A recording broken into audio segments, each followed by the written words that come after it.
Lorsque vous suivez une formation pour être éducatrice de jeunes enfants, ou encore pour être nounou à domicile, ou encore si vous suivez une formation parce que vous voulez ouvrir une micro-crèche à domicile, vous allez acquérir cette capacité à déceler les problèmes chez les enfants.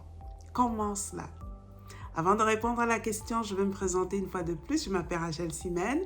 J'aide des personnes qui vivent en Afrique à créer des micro-crèches à domicile et je les aide également à se former pour être des éducatrices de jeunes enfants professionnelles et qualifiées. Alors, comment est-ce qu'on peut réussir à déceler les problèmes chez les enfants? Déjà, n'oubliez pas que en tant qu'éducatrice de jeunes enfants, travaillant soit à domicile en tant que nounou, soit travaillant dans une crèche ou encore parce que vous avez votre propre crèche à domicile, vous êtes assistante maternelle par exemple, vous passez beaucoup plus de temps avec les enfants que les parents ne passent avec leurs propres enfants.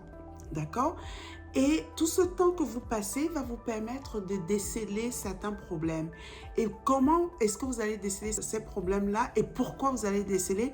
Parce que vous aurez étudié les stades de développement de chaque enfant. C'est-à-dire que vous saurez à peu près comment les enfants se comportent quand ils ont, par exemple, entre 1 et 2 ans, quel comportement ils ont, est-ce qu'ils parlent, est-ce qu'ils ne parlent pas. Un enfant, évidemment, les enfants sont uniques, hein? Ils ont leur rythme de développement, mais les grands stades de développement sont les mêmes. D'accord?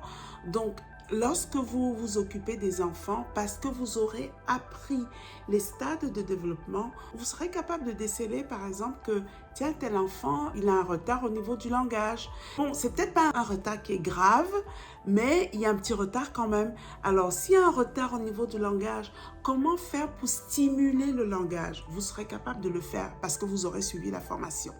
D'accord?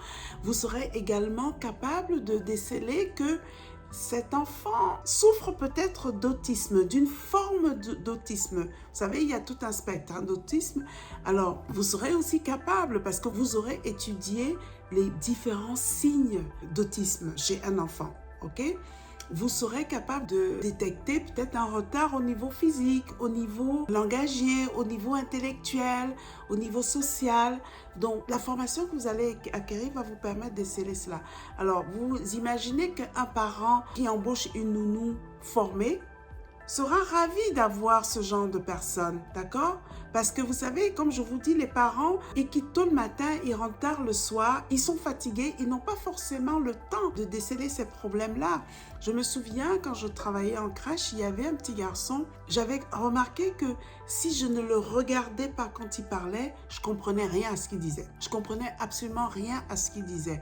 Alors, j'arrivais à comprendre ce qu'il dit dans un contexte donné, et en essayant de lire sur ses lèvres et aussi en fonction du contexte dans lequel on était. Sinon, s'il parlait sans que je ne l'observe, j'allais jamais comprendre ce qu'il dit parce qu'il n'avait pas une bonne prononciation, d'accord? Et j'en ai parlé à la mère qui, elle, n'avait pas remarqué, ok? Parce que l'enfant passait sa journée à la crèche, elle le récupérait le soir, elle était fatiguée, donc elle n'avait pas eu le temps de déceler cela.